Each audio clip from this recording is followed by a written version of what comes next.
Superstar Shakib খানের সঙ্গে মুখোমুখি লড়াই হবে চিত্রনায়ক সিয়াম আহমেদের। তবে বাস্তবে নয়, শাকিব সিয়ামের লড়াই হবে পর্দায়।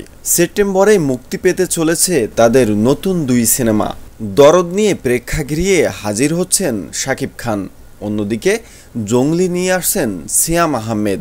সিনেমা সংশ্লিষ্টদের দেওয়া তথ্য মতে সেপ্টেম্বরের প্রথম সপ্তাহে প্রেক্ষাগৃহে মুক্তি পেতে পারে এই দুই সিনেমা।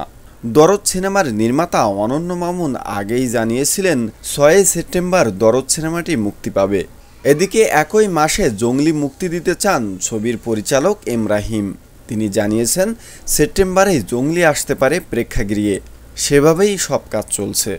ইতিমধ্যেই দরদের পোস্টার ও টিজার ভক্তদের মুগ্ধ করেছেন শাকিব খান, অন্যদিকে জঙ্গলির পোস্টারেও তাক লাগিয়েছেন সিয়াম আহমেদ। সবকিছু ঠিক থাকলে এই দুই সিনেমা দিয়ে দারুণ জমে উঠবে দেশের সিনেমা বাজার।